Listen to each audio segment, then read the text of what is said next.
हाँ, mechanical properties of solids में हमने पढ़ा था elasticity. What is elasticity? So elasticity क्या होता है? It is the property due to which क्या होता है? Body regain its original shape. तो हमने पढ़ा था इलास्टिसिटी के बारे में। फिर उसके बाद में नेक्स्ट मैंने तुम लोगों को बताया था स्ट्रेस के बारे में। स्ट्रेस का मीनिंग क्या है? What is stress? Upon area. कौन सा force?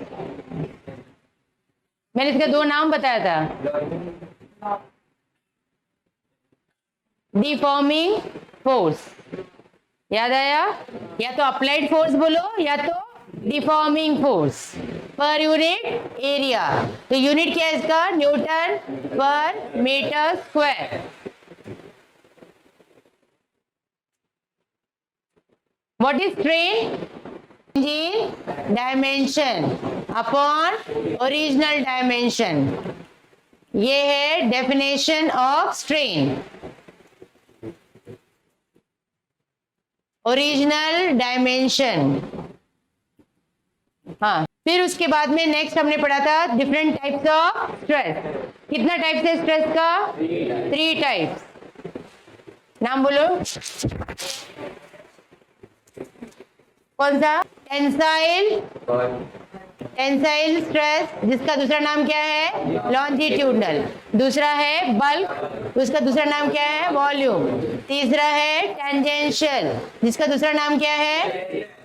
Sharing. Similarly same type का स्ट्रेस और स्ट्रेन दोनों भी है। Next we are studied about या Hooke's law. What is Hooke's law? Hooke's law. Within the elastic limit, stress is proportional to strain. So, stress upon strain को क्या बोलते हैं? Constant का नाम क्या है? Modulus of elasticity. क्या नाम है इसका? Modulus of elasticity. फिर मॉड्यूलस ऑफ इलास्टिसिटी का 3 टाइप था। क्या है वो? पता है? Modulus of rigidity, Young's modulus, bulk modulus, modulus of rigidity. Y Young's modulus, K bulk modulus, modulus of rigidity eta. क्या फॉर्मूला था वाई का? y इज इक्वल टू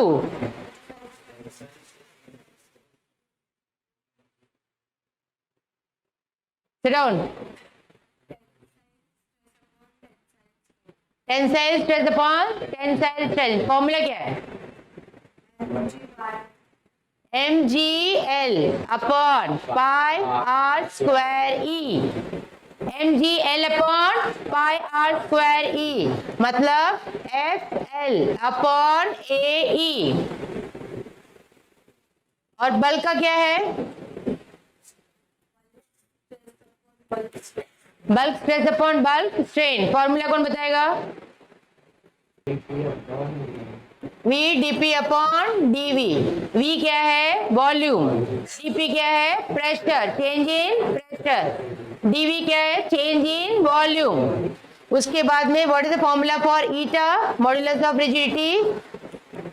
ईटा का किसी को फॉर्मूला मालूम है? Tangential force upon area upon x upon h। ये ऊपर जाएगा ना, तो tangential force into h upon ax। समझ में आया? तो ये हो गया उसका फॉर्मूला। चलो अभी इसके आगे वाला पार्ट कंप्लीट करते हैं। जैसे मैंने बताया ये पर्टिकुलर चैप्टर में डेफिनेशन पार्ट कंप्लीट हो गया और एक डेफिनेशन बाकी है। उसके बाद में हम लोग डेरिवेशन वाला पार्ट करेंगे। ठीक है? हाँ, नेक्स्ट वाला हेडिंग लिखो, Poisson's ratio.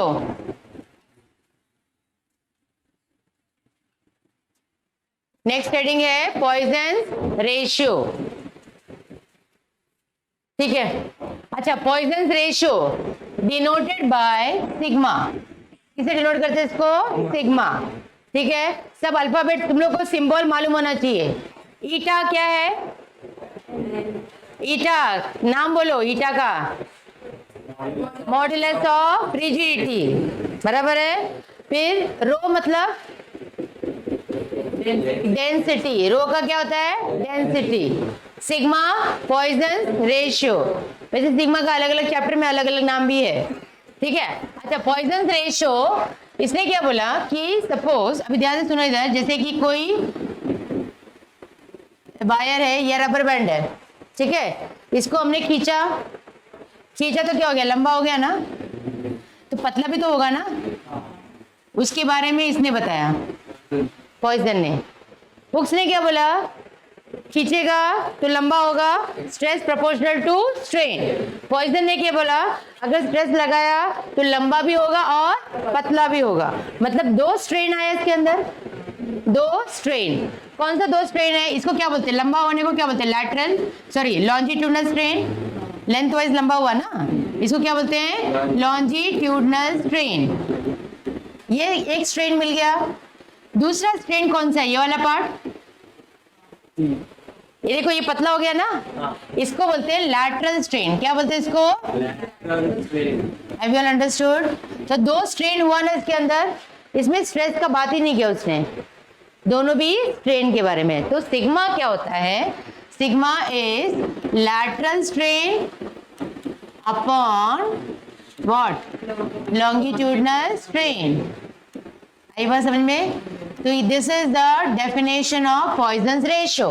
So what is Poisson's ratio? It is the ratio of lateral strain to the longitudinal strain. Clear हुआ? ठीक है। अच्छा, अभी लिखेंगे कैसे? मुझे बताओ, लॉन्गिट्यूडनल स्ट्रेन का मतलब क्या होता है? पहला लेंथ L था, L1 था, बाद में कितना हो गया? L2। इंक्रीज इन लेंथ हुआ कि नहीं हुआ? हाँ, तो इसको हम लोग इंक्रीज इन लेंथ को क्या बोलेंगे? से DL, बराबर है कि नहीं? हाँ। अच्छा, लेकिन यहाँ पे तो यहाँ पे नीचे क्या आ जाएगा? Change in length upon original length, ऐसा होता है ना, बराबर है कि नहीं? अभी लैटरल मतलब क्या हो गया? लैटरल स्ट्रेन क्या हो गया? लैटरल स्ट्रेन को कैसे लिखेंगे? डायमीटर चेंज हुआ ना, तो change in diameter upon original diameter. Are you getting it? तो यहाँ पे ये वाला पार्ट आ जाएगा, change in diameter upon original diameter. ये फॉर्मूला भी क्लियर हो गया। तो इसी को अगर हम लिखेंगे तो L ऊपर जाएगा, तो L D बराबर है डायमीटर वाला, change in diameter upon DL। Understood? Clear हुआ? अच्छा, ये पॉइजन रेशियो का जो वैल्यू है ना, ये होता है -1 to 0.5। कितना वैल्यू है इसका? -1। ये थियोरेटिकली होता है, मतलब थियोरी के हिसाब से इतना होना चाहिए, लेकिन प्रैक्टिकली कितना होता है? सिर्फ इतना ही होता है। जैसे रबर बैंड है ना, उसका 0.2 आता है, ग्लास का 0.5 के आसपास आता है। समझ में आया ना? तो ये रेंज, जितने भी मटेरियल्स है ना, सबका सिग्मा वैल्यू होता है। कोई कोई मटेरियल मालूम है लंबा ज्यादा खींचता है, कोई कोई मटेरियल एकदम कमती खींचता है। समझ में आया ना? तो उसके हिसाब से ये वाला पार्ट आता है। Are you getting it? तो ये सिग्मा वैल्यूज वो हो गया। क्लियर हुआ? तो पॉइजन रेशियो का कंसेप्ट समझ में आया? What is Poisson ratio?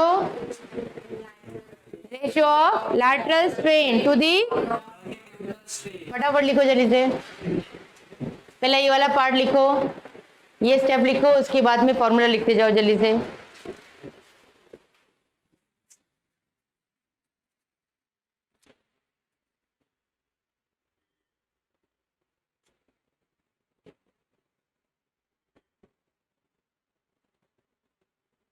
बना लो, तुम लोग को मालूम पड़ेगा ना लॉन्जिट्यूडनल क्या होता है और लैटरल किसको बोलते हैं, बराबर है? फिर सिग्मा का वैल्यू भी लिखो, ये है प्रैक्टिकली।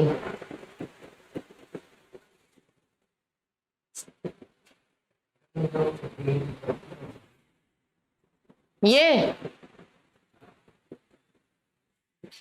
कट होएगा बेटा, इसका मतलब होता है चेंज इन डायमीटर।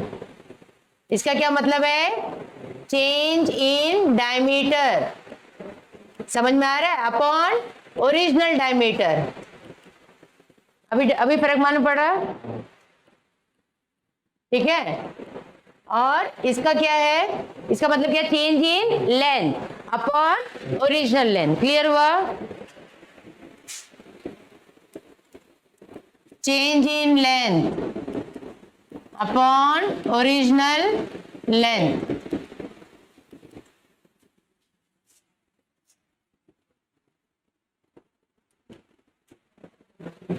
हो गया ये वाला पार्ट। परफेक्टली इलास्टिक बॉडी कौन सा है मैंने बताया था? स्टील वायर, वायर नहीं स्टील वायर, क्वालिटी भी मालूम होना चाहिए, ठीक है। अच्छा इसका क्वेश्चन लिख लो अभी। डिराइव एन एक्सप्रेशन फॉर, एक ही डेरिवेशन जैसे मैंने बताया और ये 100% आता है, ठीक है। Derive an expression for work done in stretching a wire. Also show that energy density is equal to, also show that energy density is equal to half into stress into strain, half into stress into strain, 3 marks, ठीक है। हाँ अभी पहला इधर बराबर से जरा understand करना है डेरिवेशन पार्ट को। पहले देखो इसमें क्या पूछा है तुम लोगों को, work done in stretching a wire. तो पहले हम लोग वायर को स्ट्रेच करेंगे। कौन सा वायर है बोलो? Steel wire. कौन सा वायर है ये? स्टील वायर, बराबर है। ये वायर को मुझे स्ट्रेच करना है, मतलब क्या करने का? हैंगर लगाने का इसको, बराबर है। हैंगर लगा के इसमें क्या डालेंगे हम लोग? वेट। अभी लंबा हो जाएगा ना, स्ट्रेच हो गया ना, आई बात समझ में? अच्छा पहले हमने इसका लेंथ कितना ले लिया है? से एल, लेंथ कितना लिया है? एल। उसके बाद में लंबा होगा ना, थोड़ा सा वेट डालेंगे तो क्या होगा? थोड़ा सा लंबा होगा, बराबर है। तो अभी ये वाला पार्ट जो है थोड़ा सा यहाँ पे लंबा हो जाएगा, ये वाला पार्ट से dx। कितना लंबा हुआ? dx। कितना काम हुआ? वर्क कितना हुआ? वर्क क्या होता है? Force into displacement. ये फोर्स लगाया ना इसको, डिस्प्लेसमेंट कितना हुआ? dx, मतलब छोटा ही काम हुआ ना। ऐसा वापस से और थोड़ा लंबा हो जाएगा, और वेट डालेंगे और लंबा होगा तो और वर्क हुआ। ऐसा करके छोटा छोटा वर्क हुआ कि नहीं हुआ? Are you getting my point? एक वेट डाला, एक वर्क किया, दूसरा वेट डाला और थोड़ा सा लंबा हो जाएगा और वर्क हुआ।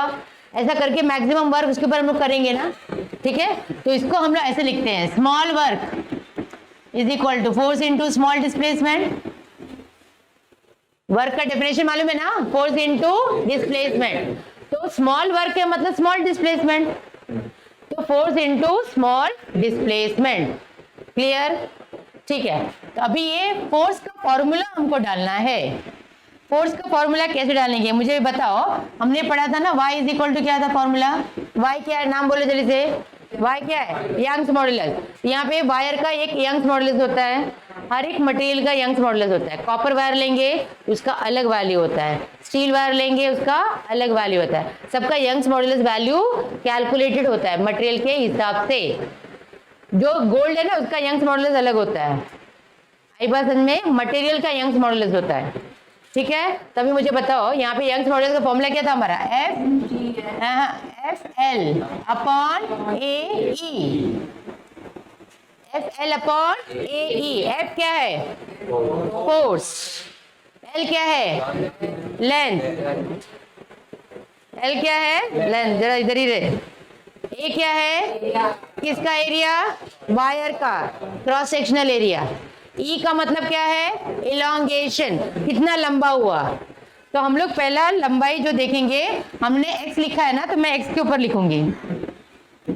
समझ में आया? मैंने यहाँ पे dx लिखा है ना, तो लंबाई को हम लोग क्या लिख रहे हैं? x में, तो यहाँ पे मैं x लिखूंगी। समझ में आया पार्ट? क्लियर हुआ? अभी मुझे बताओ f का वैल्यू चाहिए ना, f क्या हो गया बोलो? ये इधर जाएगा और ये नीचे आएगा, क्या आएगा? y ax upon L. Have you understood? f के बाजू वाला नीचे, नीचे वाला ऊपर। x का मतलब क्या है? इलॉन्गेशन। x का यहाँ पे मतलब क्या है? इलॉन्गेशन। हमने x क्यों लिखा? क्योंकि मैंने यहाँ पे स्मॉल डिस्प्लेसमेंट को क्या लिखा है? dx। अगर मैंने de लिखा तो e लिखेंगे। समझ में आया? लेकिन तुम्हारे बुक में x दिया है इसलिए मैंने x लिया। आई बात समझ में? ठीक है। अच्छा अभी क्या करेंगे बोलो? एफ की जगह पे ये डाल दूं, यहाँ पे क्या लिखूं, चलिए बोलो, Y A X upon L into D X. ये डी डब्ल्यू का वैल्यू मिला, इसको बोलते हैं डी डब्ल्यू, मतलब क्या है, स्मॉल वर्क, स्मॉल वर्क। अभी मुझे टोटल वर्क चाहिए, टोटल वर्क चाहिए, बराबर है ना, कितना काम हुआ इसके ऊपर, कितना काम हुआ मतलब क्या होता है, एक वेट डालो, दूसरा डालो, तीसरा डालो, ये वायर कितना तो लेगा ना वजन। तुम लोगों को मालूम है क्रेन में लगा होता है, 1000 टन भी यूज करते हैं, 100 टन भी यूज करते हैं, बराबर है कि नहीं। तो जितना वेट डालोगे उसके हिसाब से वो इलोंगेशन होगा ना उसमें, उसके हिसाब से काम करेगा कि नहीं करेगा, तो वर्क उसके ऊपर डिपेंड करता है। तो टोटल वर्क W को मैथमेटिक्स में लिखते हैं इंटीग्रेशन, क्या लिखते हैं, have you understood this part. ये इंपॉर्टेंट लाइन है, जरा ध्यान से देखना इधर। इंटीग्रेशन का मतलब होता है टोटल समेशन, उन्होंने मैथ में समेशन पढ़ा है ना, उसको और एडवांस में उसको इंटीग्रेशन लिखते हैं। आई बात समझ में। इंटीग्रेशन किसका, छोटा वाला वर्क का, छोटा छोटा वर्क मिला करके इंटीग्रेट करेंगे तो क्या बनेगा, टोटल वर्क। ये मीनिंग समझा अभी। अभी मुझे बताओ इसके आगे का स्टेप्स में क्या लिखूं, तो work is equal to integration, D W कितना है बोलो, Y A X upon L into D X, बराबर है कि नहीं। अगर इंटीग्रेशन के नीचे ऊपर मैंने कुछ नहीं लिखा, उसका मतलब होता है इनडेफिनेट। क्या मतलब होता है, इनडेफिनेट। मतलब दो टाइप का इंटीग्रेशन होता है, एक ऐसा होता है और एक ऐसे होता है, ए टू बी। इसको क्या बोलते हैं हम लोग, इनडेफिनेट, मतलब इसका कोई लिमिट नहीं मालूम है मुझे, इनडेफिनेट। इसको हम बोलते हैं डेफिनेट, मतलब मुझे पता है कहां से कहां तक जाना है। जैसे कि ये रूम, एग्जांपल अभी देखते हैं, जैसे ये बेंच है, ये रूम खाली है, मुझे बेंच को खिसकाना है, बराबर है। तो पहले क्या करूंगी, थोड़ा सा धक्का मारूंगी, छोटा वर्क, फिर धक्का मारा, छोटा वर्क, अगेन धक्का मार मार के मुझे कहां तक लेके जाना है, वो एंड तक लेके जाना है। तो मुझे लिमिट मालूम है ना, यहां से लेके वहां तक, उसको बोलेंगे डेफिनेट। समझ में आया। अभी जिसमें मुझे मालूम ही नहीं कहां तक खत्म करना है, उसको क्या बोलेंगे, इनडेफिनेट। आई बात समझ में। तो यहाँ पे मुझे पता है कि इलोंगेशन 0 से लेके मैक्सिमम तक लेके जाना है, ई तक। कहां तक हम लोग को खींच के लंबा करना है उसको, ई तक। तो कहां से लेकेंगे, 0 से लेके ई तक। 0 मतलब बिल्कुल भी इलोंगेशन नहीं हुआ, और ई मतलब मैक्सिमम इलोंगेशन हुआ। समझ में आया। इसको लिमिट्स बोलते हैं, क्या बोलते हैं इसको, ये है लोअर लिमिट, ये है upper limit. Did you understand that. ठीक है, अभी ये वाला पार्ट हो गया, तो अभी तुम लोगों को समझ में आ जाएगा इसके वाला आगे। तो W इज इक्वल टू, इसमें से जो चेंज नहीं होगा ना, कांस्टेंट, उसको बाहर निकालो। कौन है कांस्टेंट, एरिया कांस्टेंट है, बराबर। एरिया क्यों कांस्टेंट है मालूम है, क्योंकि वायर तो सेम ही है ना, हम वायर चेंज नहीं कर रहे हैं, तो एरिया सेम हो गया। दूसरा बोलो, यंग्स मॉडुलस भी सेम रहेगा क्योंकि मटेरियल तो सेम है। और क्या सेम है, और क्या सेम रखा है, और क्या सेम है, कैसे सेम होगा, एक्स तो इलोंगेशन बार बार चेंज होगा ना, लेंथ।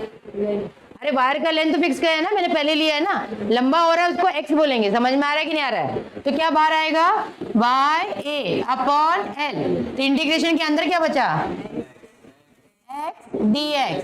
कहां से कहां तक करना है, 0 से लेके ई तक। समझा भी ये वाला पार्ट। फिर इंटीग्रेशन का फॉर्मूला तुम लोग को ध्यान में रखना है।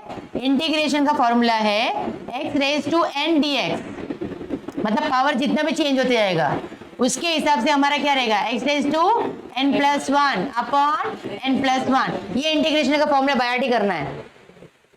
अभी यहाँ पे अप्लाई करते हैं, एन की जगह पे क्या है मेरे पास, 1, बराबर है। अभी मुझे बोलो क्या लिखूं, वाई ए अपॉन एल। अभी इंटीग्रेशन में अप्लाई करने जा रहे हो, इंटीग्रेशन अप्लाई करेंगे तो देखो यहाँ पे कुछ साइन नहीं है ना, हाँ तो हम लोग ब्रैकेट लगा देंगे। ठीक है, ब्रैकेट के अंदर बोलो क्या है, एक्स रेज टू 1, एन का वैल्यू कितना है 1, तो कितना है X raise to 1 plus 1 upon 1 plus 1 कितना हो जाएगा बोलो, x raise to 1 plus 1 2 upon 2। समझा भी? कहां से कहां तक लेके जाना है उसको, 0 से लेके e तक, इतना लंबा खींचना है मुझे। आई बात समझ में? हाँ अभी बोलो उसके बाद में क्या करेंगे नेक्स्ट, तेरा ध्यान है ना? हाँ बोर्ड पे करना है बाद में। अभी बोलो उसके बाद में क्या करेंगे, बाय ए अपॉन 2 को भी बाहर निकाल देती हूँ, 2n ब्रैकेट के अंदर x है ना। हाँ ये लिमिट्स है ना, तो इसको बोलते हैं अपर लिमिट माइनस लोअर लिमिट। क्या फॉर्मूला होता है बोलो, x की जगह पे अपर लिमिट डालो, x की जगह पे e डालेंगे तो क्या आएगा, e स्क्वायर माइनस x की जगह पे डालेंगे 0 स्क्वायर। समझ में आया क्या किया? ये फॉर्मूला है upper limit minus lower limit. So finally अभी मेरे पास आ गया W is equal to by A upon 2n, क्या बचा e स्क्वायर, 0 स्क्वायर तो 0 ही होता है ना रे। ये हो गया वर्क डन। समझ में आया क्या फॉर्मूला? तो this is the formula for work done in stretching a wire. मतलब वायर को लंबा खींचने के लिए कितना फोर्स लगाने का, कितना काम करने का, वो सब इसके ऊपर डिपेंड करता है। तुम लोग तो छोटा वायर का हम लोग बात कर रहे हैं ना, लेकिन कितने बड़े बड़े वायर्स होते हैं, उसका इलॉन्गेशन कितना होता है मालूम है ना?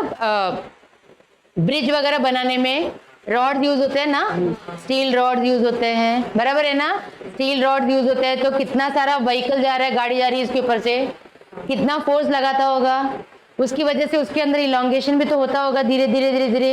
इसीलिए 50 साल के बाद ब्रिज चेंज करते हैं क्योंकि इसका स्ट्रेंथ वीक हो जाता है, बराबर है? कॉन्ट्रैक्टर वाले क्या करते हैं, स्टील रॉड ही नहीं लगाते, वहां पे दूसरा वाला लगाते हैं, बराबर है? आयरन लगा दिया, उसका यंग्स मॉडुलस अलग होता है तो वो जल्दी खराब हो जाता है। समझ में आया ना? तो ब्रिजेस वगैरह जो बार बार एक्सपायरी जो चेक करते हैं वो ऐसे चेक करते हैं, उसका इलास्टिक स्ट्रेंथ कितना है चेक करते हैं। और जो मालूम है तुम लोगों को क्रेन में लगाते हैं स्टील का, तुमने देखा होगा रोप जैसा बनाते हैं, लंबे लंबे वायर्स होते हैं, उसको ये करते हैं, हाँ जैसा बेनी जैसा चोटी जैसा कैसे करते हैं वैसा। समझ में आया? ब्रेड करते हैं, ऐसे ब्रेडिंग होता है। तो ब्रेडिंग क्यों करते हैं? ताकि उसका इलॉन्गेशन स्ट्रेंथ अच्छा रहे, सेम पावर देता है। समझा? वजन वो बड़ा से बड़ा वजन उठा लेता है। अभी तुम लोग बोलोगे कि इससे अच्छा रॉड ही क्यों नहीं, मोटा ही क्यों नहीं रखा? अगर मोटा स्टील रखेंगे तो कितना वजन हो जाएगा, हेवी हो जाएगा। ब्रेडिंग करेंगे तो उसका वजन उतना नहीं होता है, लेकिन वो वजन उठा लेता है, स्ट्रेंथ उतना होता है। समझ में आ रहा है कि नहीं आ रहा है? तो बहुत सारे फैक्टर्स होते हैं। तो पहले तो हम तो उसका स्ट्रेंथ के बारे में पढ़ेंगे। तो पूरा वायर का क्या इंपॉर्टेंट होता है, यंग्स मॉडुलस।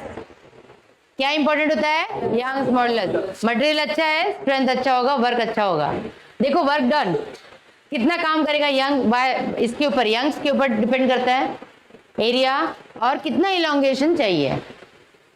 आई बात समझ में? रबर बैंड ले लिया तो क्या होगा, उसका इलॉन्गेशन बहुत ज्यादा होता है, तुरंत टूट जाएगा, ज्यादा वेट ले ही नहीं पाएगा।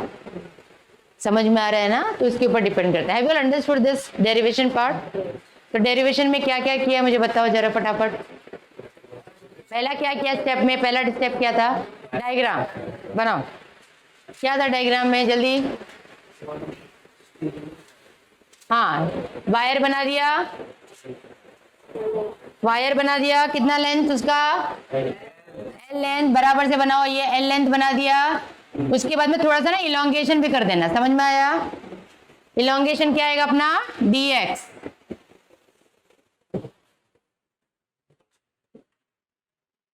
क्यों रिलेट? प्रैक्टिकल था, प्रैक्टिकल के बाद कॉलेज कौन सा? एमटी कॉलेज का।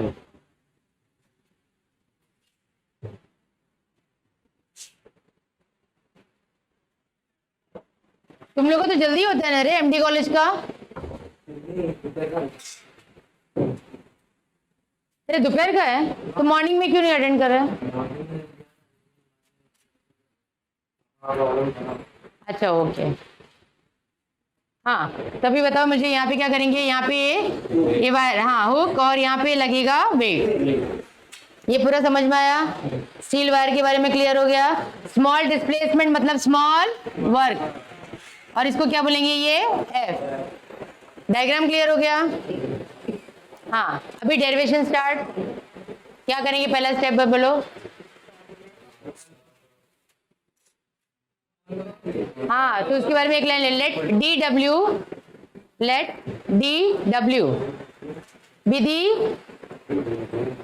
let dw be the small work done. Let dw be the small work done to produce what? Small displacement. To produce small displacement. क्या है small displacement? dx. समझ में आया? Let dw be the small work to produce small displacement dx. लिखा? अभी derivation शुरू करते हैं। क्या है बोलो मुझे? dw का फॉर्मूला, वर्क का फॉर्मूला मालूम है ना, फोर्स इनटू डिस्प्लेसमेंट। तो dw क्या लिखेंगे बोलो? एफ dx, बराबर। हाँ, उसके बाद का स्टेप बोलो, लिखते जाओ फटाफट। अभी बोलो क्या करेंगे? हाँ, क्या करेंगे पहले वो बताओ। एफ का वैल्यू डालेंगे। एफ का वैल्यू वायर है, मतलब यंग्स मॉडुलस है, तो यहाँ पे यंग्स मॉडुलस का फॉर्मूला लिखना पड़ेगा, बराबर है। यंग्स मॉडुलस का फॉर्मूला क्या है? y is equal to F L upon A X. समझ में आया? क्लियर हुआ? अभी क्या करेंगे बोलो? देयरफॉर एफ का वैल्यू लिखो। कितना आएगा? जल्दी फटाफट लिखते जाओ। क्या आएगा एफ का वैल्यू? बाय ए, बराबर। अभी से सब्स्टिट्यूट कर दो, करो फटाफट जल्दी से। D W is equal to, हाँ लिख लिया सबने ये, upon L into D X. अब इसके बाद में क्या करेंगे बोलो? टोटल वर्क, बराबर है। हाँ, तो लिख लो टोटल वर्क क्या होता है? W। फटाफट फटाफट लिखो, जल्दी जल्दी, स्पीड बढ़ाओ जरा लिखने का। Total work W is equal to क्या होता है?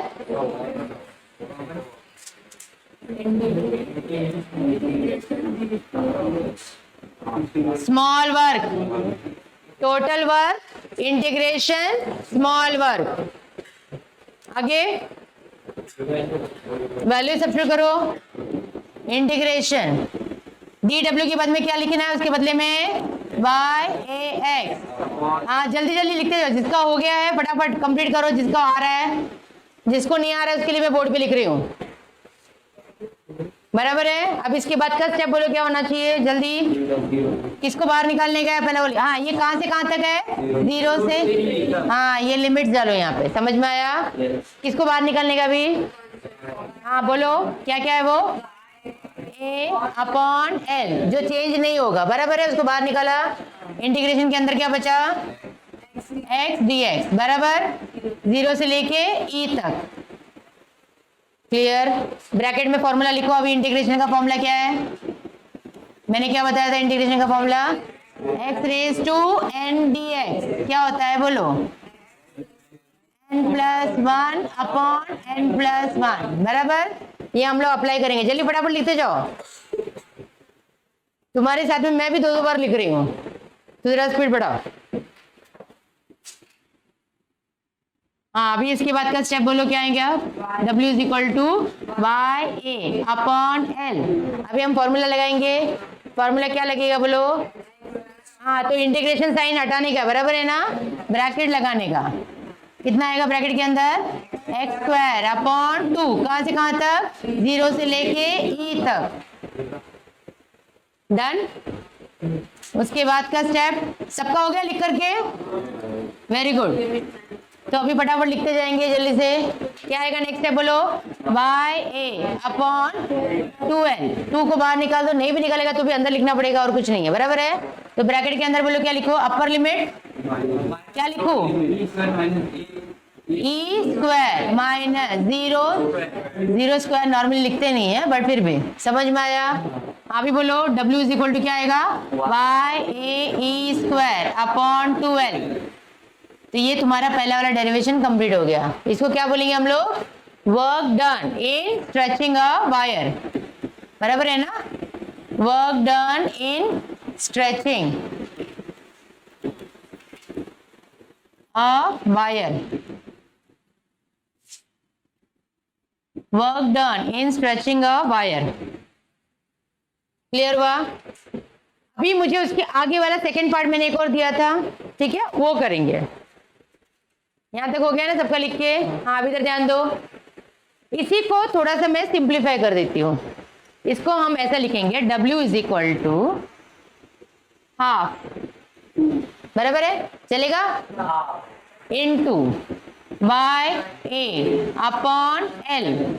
ई स्क्वायर को मैं 2 बार लिख रही हूँ। क्यों लिख रही हूँ मुझे अभी तुम लोग बताओगे। ये किसका वैल्यू है बताओ? एफ का वैल्यू है, बराबर है ना? बाय ए एक्स अपॉन एल, ये किसका वैल्यू है? एफ। तो मेरे पास W इज इक्वल टू क्या मिला? हाफ इंटू एफ इंटू ई। समझ में आया? कभी कभी क्वेश्चन में तुम लोग को ये भी पूछ सकते हैं, show that work done is equal to half into F into E. Have you understood? इसको हम लोग ऐसे भी लिखते हैं, हाफ इंटू एफ को लिखते हैं लोड और ई को लिखते हैं एक्सटेंशन। समझा? कभी कभी डिफिकल्ट बनाने के लिए ये क्वेश्चन भी दे सकते हैं, show that work done is equal to half into load into extension. Have you understood how we can write the part? Okay, कभी कभी और एक चीज देते हैं, वो है वर्क डन के बदले में लिखा जाता है स्ट्रेन एनर्जी। क्या लिखते हैं?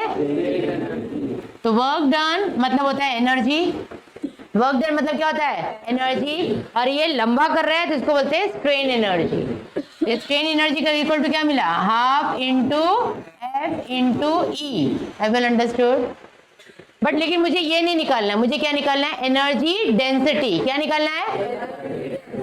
हाँ, तो एनर्जी डेंसिटी क्या होता है? एनर्जी डेंसिटी होता है energy upon volume. Energy density क्या होता है? Energy upon volume. किसका वॉल्यूम? वायर का। किसका वॉल्यूम? एनर्जी का फॉर्मूला हमको मालूम है, हाफ इंटू एफ इंटू ई। और वॉल्यूम का शेप कौन, अरे वायर का शेप कौन सा है? Cylinder shape. वायर का शेप कौन सा है? सिलेंडर का वॉल्यूम क्या होता है मालूम है? I R square H. Base, अरे सिलेंडर है, कैसा लेते हैं? ऐसा सिलेंडर है ना ये, तो ये बेस इंटू हाइट, ये वॉल्यूम होता है। बेस का क्या है? Area into height. हाइट अपना क्या है? लेंथ। समझ में आया? तो क्या लिखेंगे? Area into length. चलेगा? क्लियर हुआ कि नहीं हुआ? अभी मुझे बोलो ये क्या होता है? एफ अपॉन ए क्या बोलते हैं? स्ट्रेस। ई अपॉन एल को क्या बोलते हैं? डेफिनेशन। तो एनर्जी डेंसिटी कितना मिला मुझे? क्या मिला फॉर्मूला बोलो एनर्जी डेंसिटी का? Half into stress into strain. समझ में आया? अप्रूव हो गया ना? ये शो करने गया था, बराबर है? Have you understood what I have done here? खाली उसी को मैंने ब्रेक करके बराबर से लिख दिया है। चलो फटाफट लिख लो ये वाला पार्ट, आगे वाला।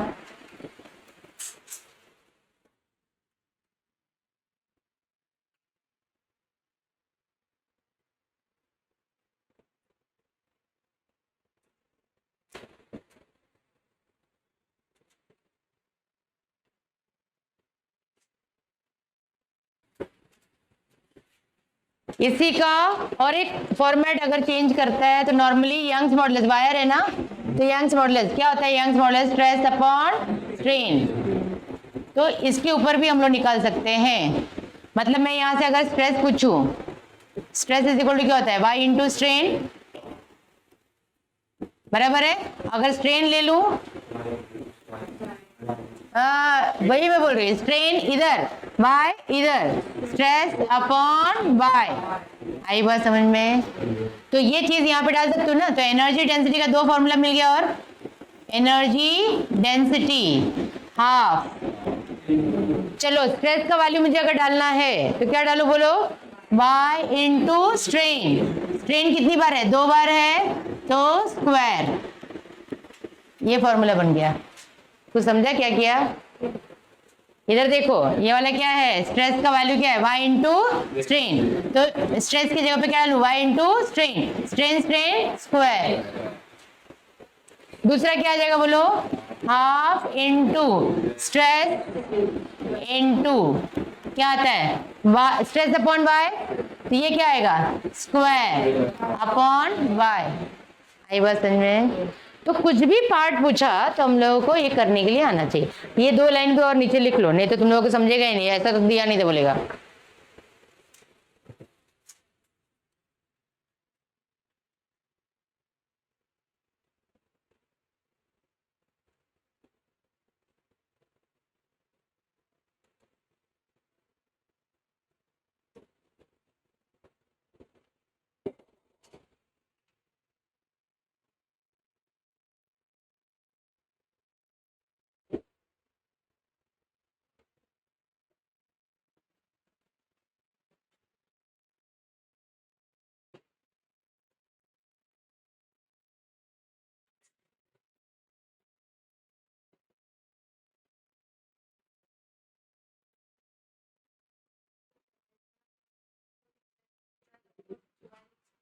हाँ लिखो ना, चलिए हो गया। अब इसके बाद में जो है ग्राफ वाला पार्ट है, वो तो 100% आ सकता है, फेवरेट क्वेश्चंस होता है टीचर्स का। ठीक है, ये हो गया इतना पार्ट लिख करके। नेक्स्ट वाला लिखो, अभी स्टडी क्वेश्चन लिखो, study the behaviour of, study the behavior of wire under increasing load. Study the behavior of wire under increasing load. Question का मतलब समझ में आया क्या? क्या समझ में आ रहा है इस क्वेश्चन पढ़ के? चेंजेस वायर में ड्यू टू लोड बढ़ाते जाएंगे, मतलब वजन डालते जाएंगे, तो वायर कैसा चेंज होगा उसके बारे में पढ़ना है। ठीक है,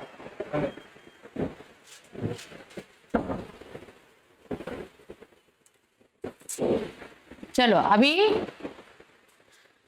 इसका बिहेवियर हम लोग पढ़ते हैं। वायर का, स्टील वायर का बिहेवियर अलग होगा, रबर बैंड का बिहेवियर अलग होगा, कॉपर वायर का बिहेवियर अलग होगा।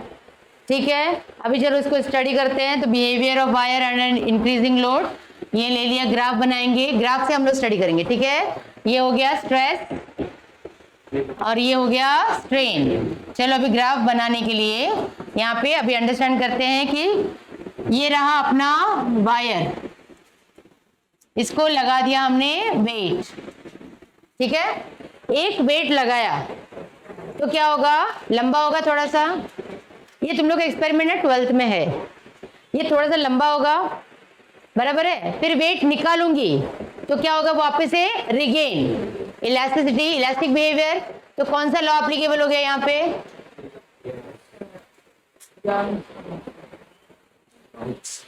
Hooke's law. कौन सा लॉ एप्लीकेबल होगा, हुक्स लॉ। हुक्स लॉ ने क्या बोला था, stress is directly proportional to strain. समझ में आया? मतलब इसमें उतना वेट, कमती वेट डाला तो इसका ग्राफ किस तरह से होगा, इस तरह से होगा ग्राफ।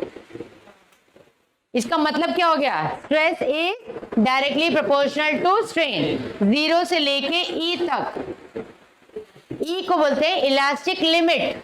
क्या बोलते हैं इसको, इलास्टिक लिमिट तक वजन डालो और निकालो, वापिस से वो पूरा रिगेन होगा। मतलब समझ में आया क्या?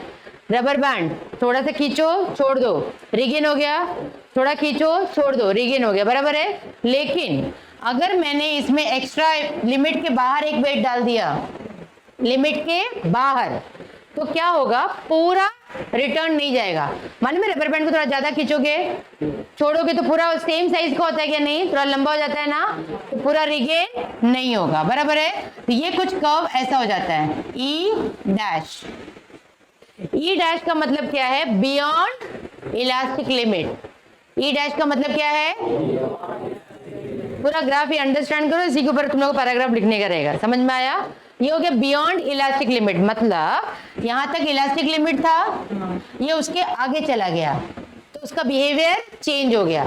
चेंज कैसे हो गया, क्योंकि इसको मैं रिटर्न लेके आऊं ना, तो ये ओ पे नहीं जाएगा, किधर जाएगा, ओ डैश, समझा क्या, वापिस से ओरिजिनल जगह पे नहीं जाएगा वो, ओ डैश।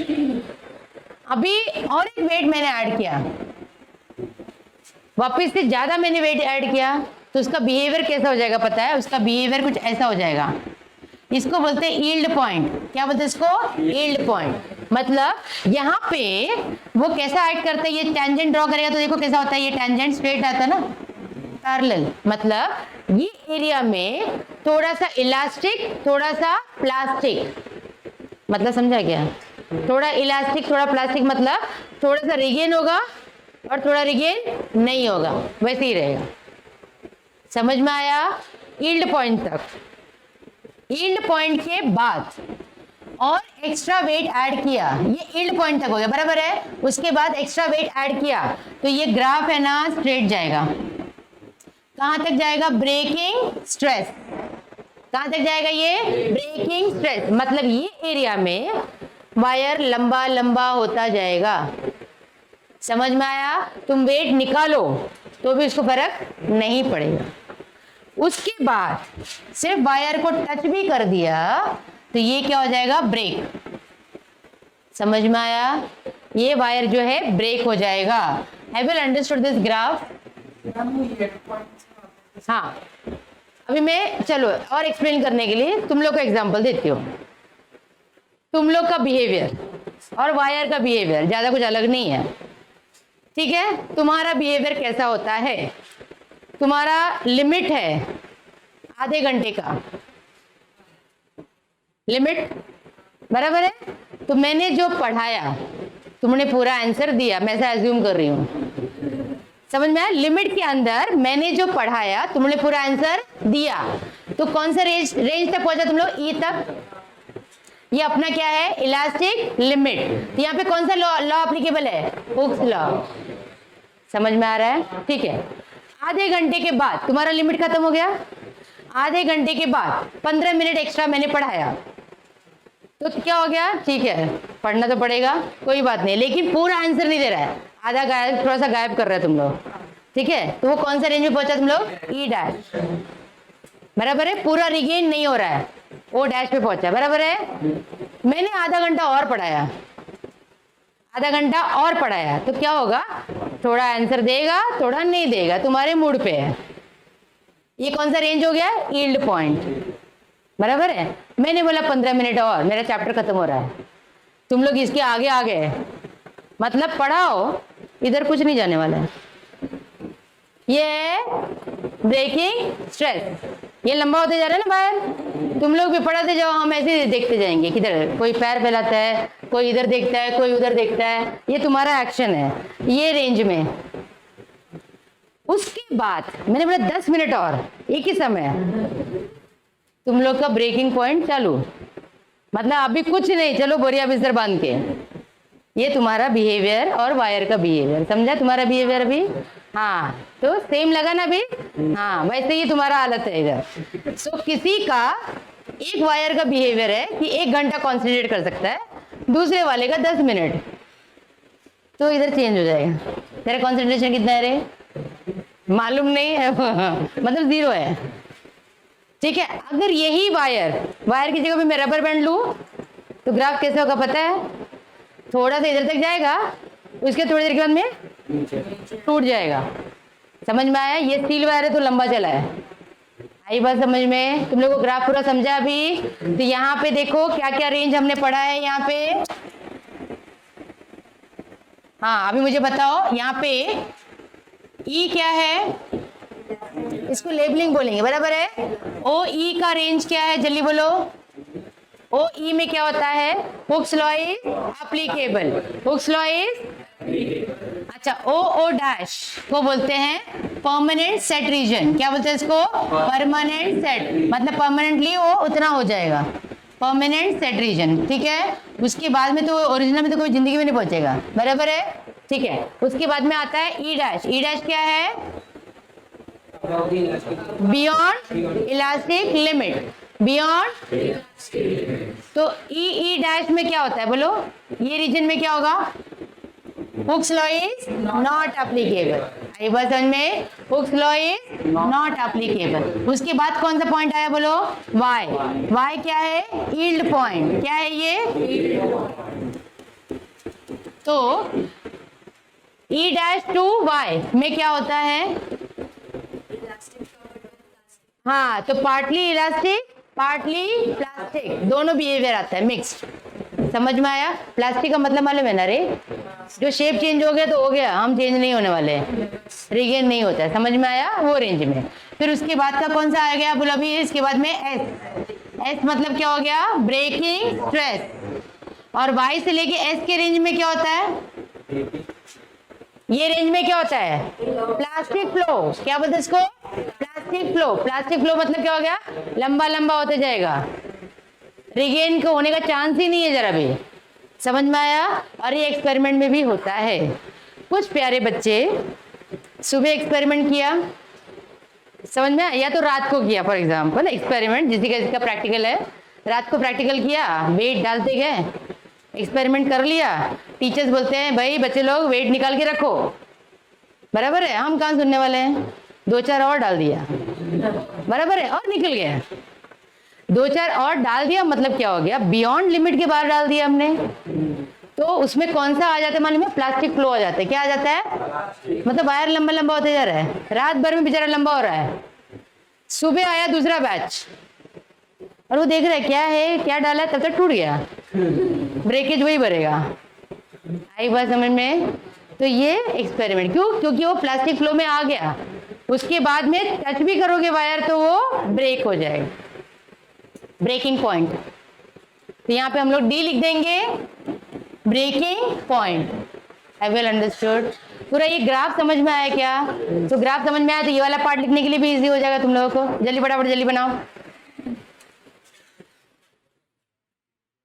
जल्दी फटाफट।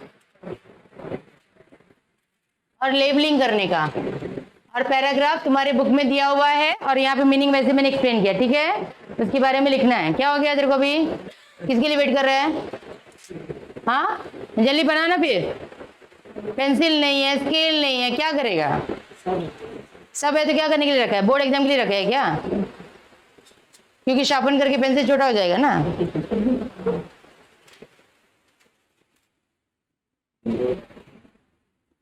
हाँ, ओ ओ डैश,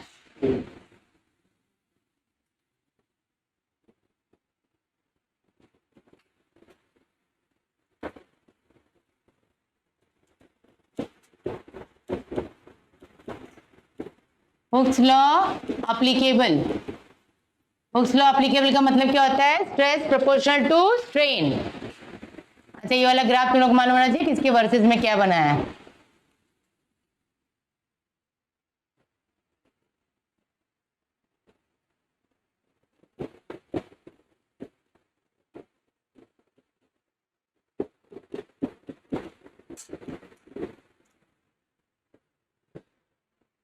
तुम लोग को हर एक का मीनिंग समझ में आना। ये कर्व, कर्व मतलब बियॉन्ड आया, बराबर है। उसके बाद में ये थोड़ा सा नीचे कर्व आता है, ध्यान में रखना इसको।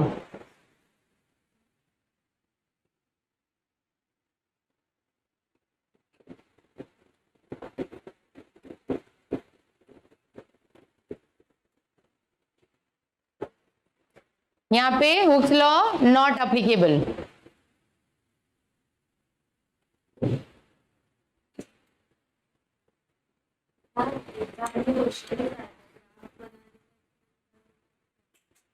मैंने दिया है ना क्वेश्चन, बस वैसे ही क्वेश्चन आएगा। Study the behaviour of wire under increasing load. Graph बनाने का ऐसा नहीं बोलेगा, वो ग्राफ ही है, ठीक है, वो रिप्रेजेंटेशन ही है।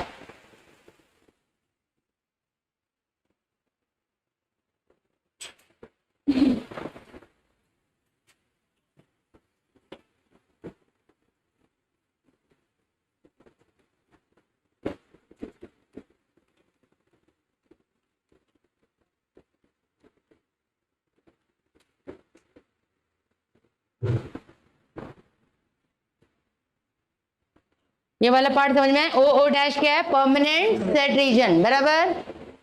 फिर E dash beyond elastic limit, सबका मीनिंग लिखते जाओ। हुक्स लॉ नॉट अप्लीकेबल, बराबर है ना। ई डैश में Hooke's law is not applicable.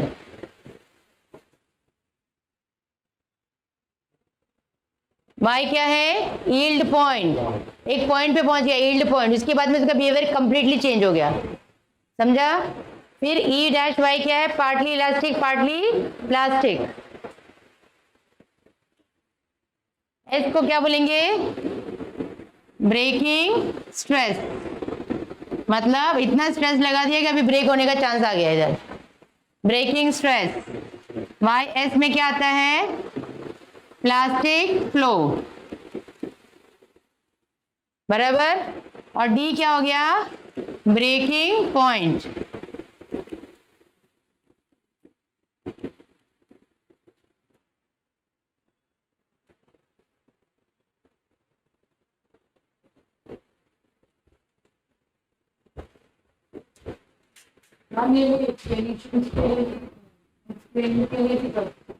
ये एक्सप्लेन करना ही है, ये रीजन एक्सप्लेन करना है। टेक्स्ट बुक में है पैराग्राफ, मैं बता देती हूँ, समझ में आया। ये डायग्राम और ये लेबलिंग लिखा ना, उसके बाद में कौन सा रीजन एक्सप्लेन करेगा तुम लोग?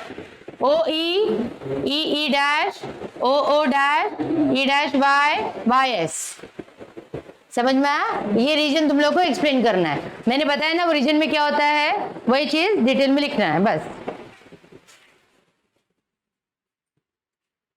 Is that clear?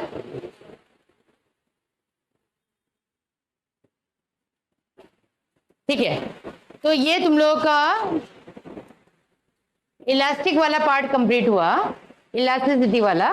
फिर इसमें छोटा पार्ट है फ्रिक्शन, अभी हम लोग उसके बारे में देखेंगे, फिर तुम्हारा थियरी कंप्लीट हो जाएगा। तो नेक्स्ट हेडिंग लिखो अभी, फ्रिक्शन।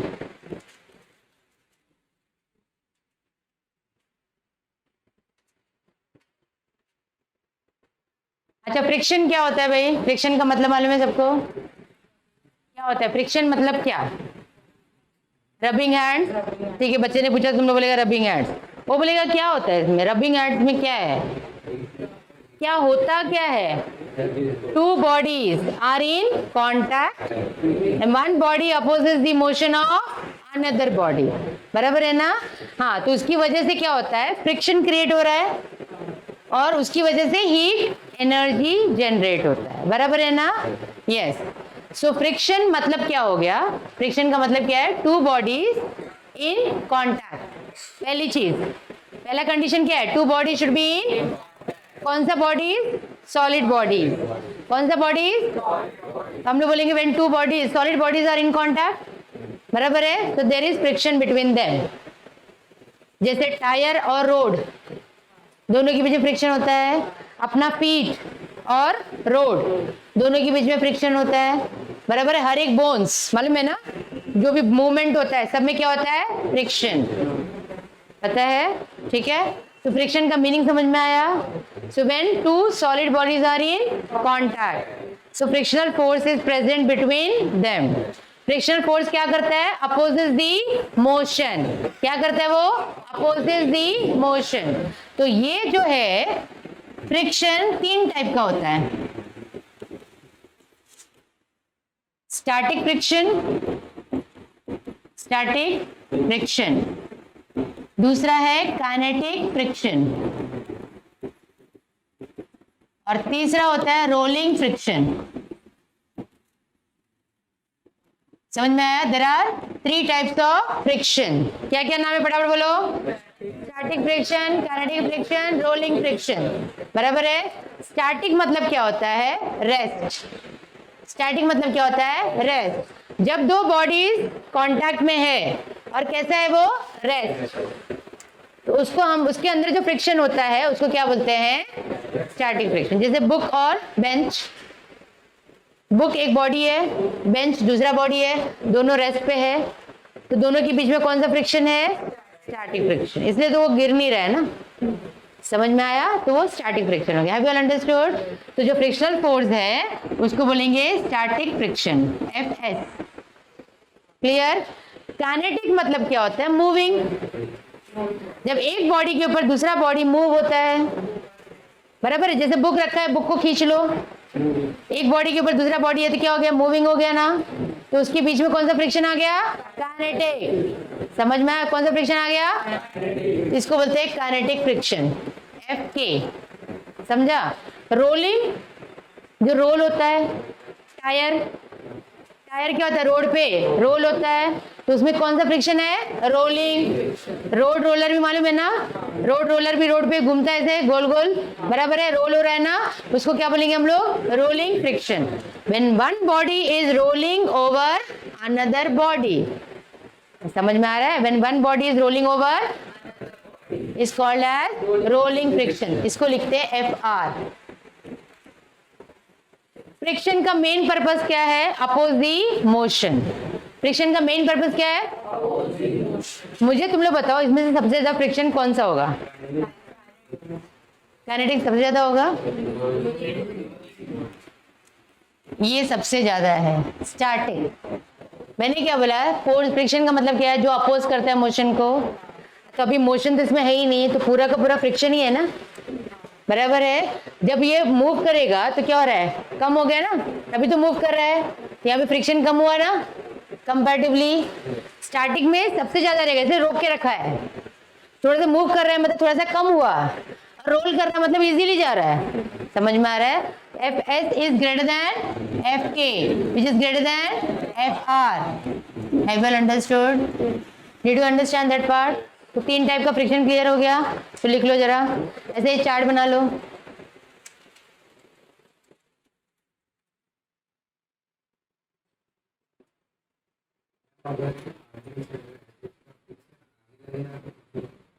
फ्रिक्शन कैसे लगता है मुझे बताओ, कोई बॉडी आगे जा रही है ना, फ्रिक्शन पीछे। जब हम वॉक करते हैं, बराबर है, जब हम वॉक करते हैं तो पैर आगे लेके पीछे की तरफ पुश करते हैं ना, तो फ्रिक्शन फोर्स किधर आता है, पीछे की तरफ। चलो यहाँ पे तुम लोगों को मैं बताती हूँ वाला पार्ट। अच्छा, ये तुम लोगों को ये एक्सपेरिमेंट किया है कि नहीं किया है प्रैक्टिकल में, 11th में स्टैटिक वाला किया है कि नहीं किया है, नहीं हुआ नहीं है। तो उसमें भी कैसा होता है, एक वुडन बोर्ड है, इसके ऊपर छोटा सा एक ब्लॉक ले लिया ऐसे, बराबर है ना, इसको हुक लगा दिया और एक थ्रेड बांध दिया, किया है ना। फिर उसके बाद में क्या आ गया है, देखो यहाँ पे ये ऐसे राउंड है, पुली है, पुली के ऊपर से वायर जा रहा है ऐसे नीचे, बराबर है। फिर यहाँ पे इसमें वेट डाल दिया, याद आया कि नहीं आया? हाँ, तो जैसे 1 ग्राम डाला तो ये नहीं मूव कर रहा है, 1 ग्राम डाला तो नहीं मूव कर रहा है, क्यों? क्योंकि इसके और इसके बीच में फ्रिक्शन है। कौन सा फ्रिक्शन है, स्टैटिक। कौन सा है, जब 5 ग्राम डाल दिया तो थोड़ा सा मूव हुआ, तो दोनों के बीच में कौन सा फ्रिक्शन हो गया, काइनेटिक। आई बात समझ में? तो मूव तो इस डायरेक्शन में हुआ ना, ये मूविंग पार्ट है, तो फ्रिक्शन किधर एक्ट करते हैं, ऑपोजिट में, ये फ्रिक्शन है, फ्रिक्शनल फोर्स। समझ में आया कि नहीं आया? तो फ्रिक्शनल फोर्स कैसा एक्ट करता है, ऑपोजिट टू द मोशन। समझ में, ऑपोजिट टू दी मोशन। जैसा बॉल है ना, बॉल रोड पे रोल हो रहा है, तो ये आगे रोल हो रहा है, तो फ्रिक्शन किधर एक्ट करेगा, पीछे। आई बात समझ में? Have you understood? यस। सो ये वाला पार्ट लिखा अभी,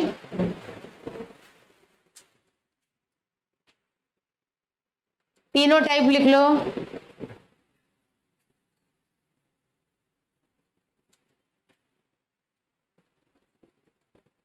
सॉलिड में हम लोग क्या लिख सकते हैं, और अरे स्टैटिक फ्रिक्शन में क्या है, डेफिनेशन क्या आएगा बोलो इसका? हाँ, 2 बॉडीज हाँ आर एट रेस्ट, बराबर है। So there is friction between them. बराबर है. So static friction between them, बराबर है, between them. Understood? So when two bodies are at rest, बराबर है, and in contact भी बोल सकते हैं इसको, and in contact होना चाहिए, बराबर है ना, contact. So static friction between them is present. तुमने ये वाला पार्ट बना लिया है, ये एफ एस एफ के लिख दिया इतना. तब एक एक लाइन का हम लोग डेफिनेशन अलग से लिख लेते चाहिए तो, ठीक है. पहला वाला लिखो, स्टैटिक फ्रिक्शन. स्टैटिक फ्रिक्शन का डेफिनेशन क्या आ जाएगा? When two bodies are in contact and at rest. या तो ऐसा भी लिखिए तो भी चलेगा, when two bodies are at rest and in contact, बराबर है, comma static friction is present between them.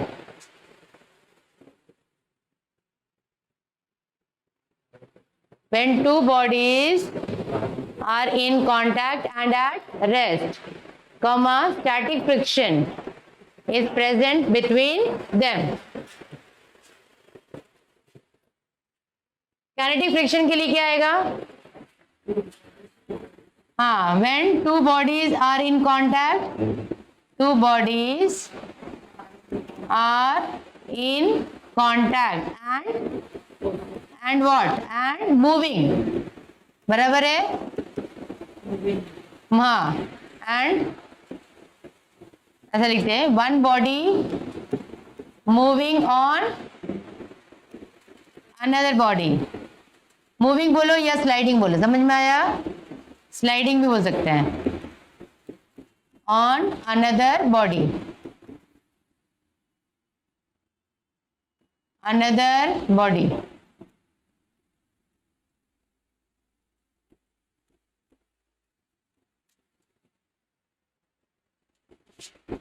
Kinetic friction is present between them. Kinetic friction is present between them. Between them.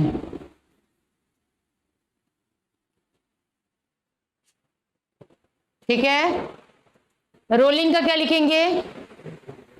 हाँ, when one body rolls over another body, लिखो, when one body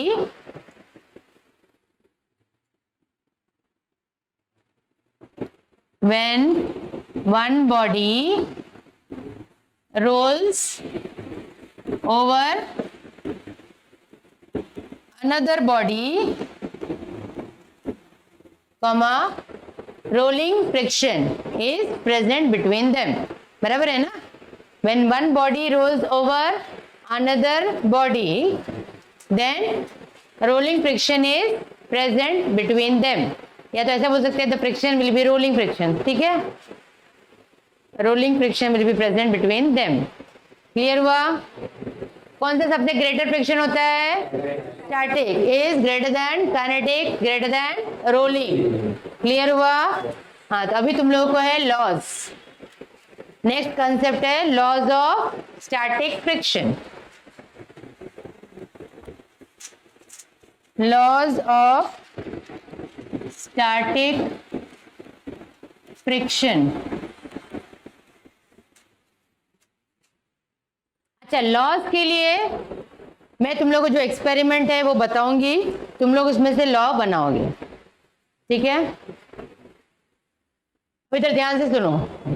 पहले law के लिए हम लोग understand करेंगे. Suppose ये wooden plank है, तुम लोग का एक्सपेरिमेंट वाला पार्ट, ठीक है, और उसके बाद में जो है यहाँ पे क्या लगाया है? पुली लगाया है,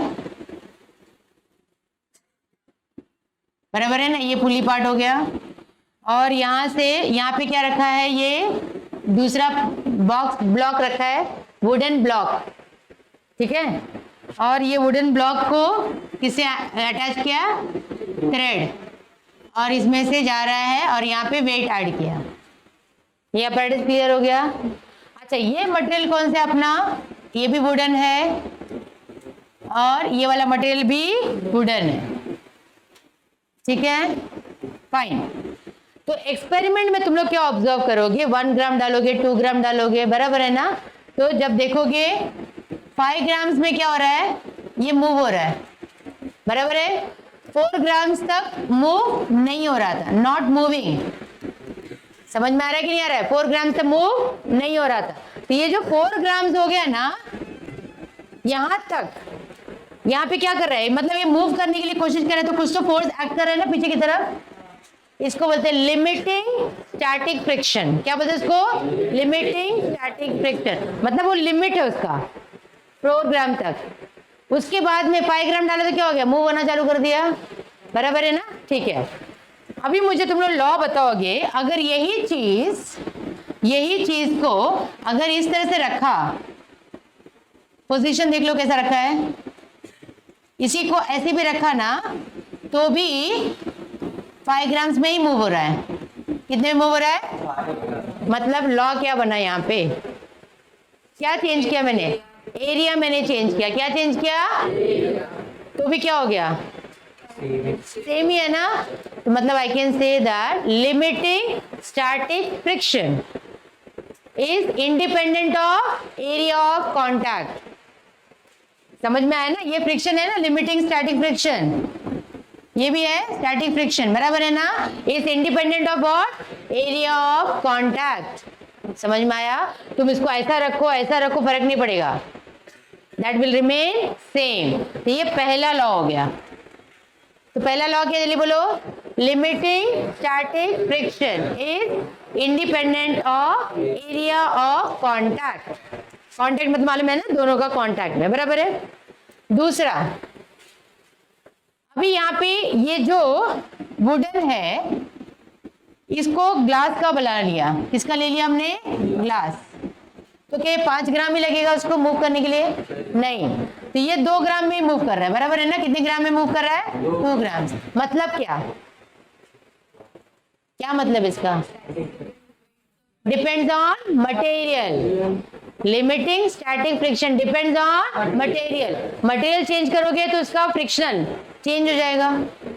समझ में आ रहा है? सेकंड पॉइंट समझ में आया क्या लॉ? तो limiting static friction depends on material, nature and material of substance, बराबर है। ग्लास की जगह पे दूसरा मैं डालूंगी तो और अलग आएगा, दोनों ग्लास कर दिया तो और अलग वैल्यू आएगा, बराबर है ना। तीसरा, यहां पे मैंने ऑयलिंग कर दिया, ऑयल डाल दिया, तो क्या होगा, एकदम से इजीली हो जाएगा। तो मतलब क्या होता है, limiting static friction is dependent on lubricants. क्या बोलते हैं इसको? ऑयल बोलो, ग्रीस बोलो, कुछ भी डाल सकते, बराबर है कि नहीं। तो depends on lubricants. Have you all understood the laws? तीनों लॉ समझ में आया क्या? पहला लॉ क्या, जल्दी बोलो, limiting static friction independent of contact, area नहीं, एरिया ऑफ कॉन्टैक्ट। इसका एरिया पे डिपेंड नहीं करता, कितना वो उसको कॉन्टैक्ट में, वो इंपॉर्टेंट है। समझ में? इसमें खड्डा खड्डा कर दिया, कमती पार्ट रहेगा, वो अलग रहेगा। दूसरा क्या था? Depends on nature and material of substance, depends on lubricants which is used. Oil डालेंगे अलग वैल्यू आएगा, ग्लिसरीन डालेंगे अलग वैल्यू आएगा, ग्रीस डालेंगे अलग वैल्यू आएगा, बराबर है ना। लुब्रिकेंट्स वैल्यू सबका अलग होता है, ऑयलिंग का अलग होता है, ग्रीस का अलग होता है, पता है ना। फोर्थ वाला है, फोर्थ लॉ क्या बोलता है कि इसमें जो है, अब जैसे फॉर एग्जांपल ये ब्लॉक है ना, ब्लॉक रखा है, बराबर है ना। ब्लॉक के ऊपर कितना फोर्सेस एक्ट करता है, वेट किधर एक्ट कर रहा है, नीचे। ऊपर कौन एक्ट कर रहा है, नॉर्मल रिएक्शन। क्या बोलते हैं इसको, नॉर्मल रिएक्शन। मैंने पहले भी बताया हुआ था ये पार्ट। यहां से हम लोग क्या कर रहे हैं, इसको खींच रहे हैं, इधर कौन एक्ट कर रहा है, फ्रिक्शनल फोर्स, बराबर है ना। सब अगर बैलेंस है तो वो उधर ही रहेगा, एक भी ज्यादा, ये ज्यादा हो गया तो मूव करेगा। समझ में आ रहा है कि नहीं आ रहा है? सो यहां से हमको क्या मिलता है, ये इसके बराबर है, ये इसके बराबर है। I can say that frictional force is proportional to normal reaction. Frictional force is proportional to, proportional हटाएंगे तो यू नीड अ कांस्टेंट, तो frictional force is equal to constant है म्यू एस। कांस्टेंट क्या है? इसको बोलते हैं कोएफिशिएंट ऑफ स्टैटिक फ्रिक्शन। क्या बोलते हैं इसको? Static friction. ये n का वैल्यू क्या था? mg, तो I can also write it as mu S mg। fs का वैल्यू क्या है? Mu S mg। ये फोर्थ लॉ हो गया। समझ में आया? 4 लॉ समझ में आया तुम लोगों को? फटाफट लिखो, भी पहला लॉ लिखो। फर्स्ट लॉ क्या बोलता है? फर्स्ट लॉ क्या बोलता है? लिमिटिंग। लिमिटिंग क्यों बोल रही मालूम है ना? वो लिमिट के बाद चेंज होता है, स्टैटिक बिकम्स काइनेटिक, मूव होने लगता है। Limiting static friction. Limiting static friction is independent of limiting static friction is independent of, हाँ बोलो आगे, एरिया ऑफ कांटेक्ट लिखा, एरिया ऑफ कांटेक्ट। दूसरा पॉइंट बोलो नेचर। हाँ तो पूरा सेंटेंस क्या लिखेंगे बोलो? Limiting static friction depends on, limiting static friction depends on nature and material of substance, depends on nature and material of substance। किसने आईडी नहीं दिया है?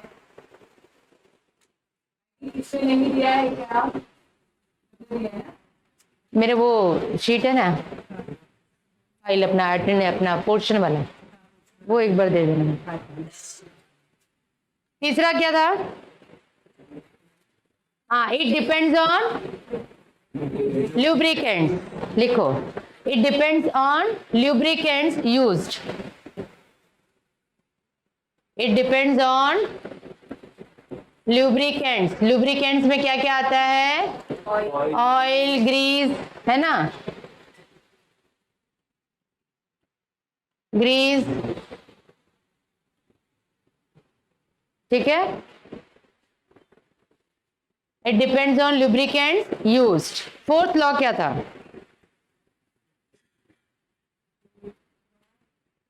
क्या फॉर्मूला दिया था? पहला फॉर्मूला प्रोपोर्शनल टू एन। क्या लिखेंगे इसको? लॉ क्या लिखेंगे?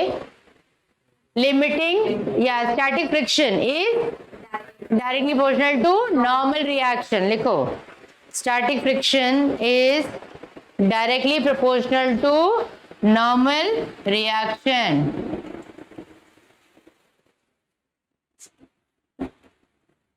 इसका फॉर्मूला कैसे लिखेंगे? Fs proportional to what? N, normal reaction। N क्या है इधर? normal reaction। कभी कभी एन से भी डिनोट करते हैं या आर से भी डिनोट करते हैं, समझ में आया? एन और आर, क्लियर? अब इसके बाद का स्टेप बोलो क्या आएगा? हाँ क्या आएगा बोलो? Equals to mu S. So what is mu S? नाम क्या है इसका? Coefficient of static friction. Coefficient of static friction, coefficient of static friction लिखा। n की जगह पे हम क्या लिख सकते हैं? mg, मालूम है ना? n can be written as mg। पता है क्यों? डायग्राम चाहिए तो साइड में बना लो। यहाँ पे डायग्राम कैसा था? हाँ क्या था डायग्राम में, याद है ऐसे? इसके ऊपर क्या क्या फोर्सेस था? mg, ऊपर n, मालूम होना चाहिए तुम लोग, बराबर है? इस तरफ fs, और इसको बोलते हैं एफर्ट। क्या डाला इधर? एफर्ट, मतलब खींच रहे हैं, बराबर? समझ में आया?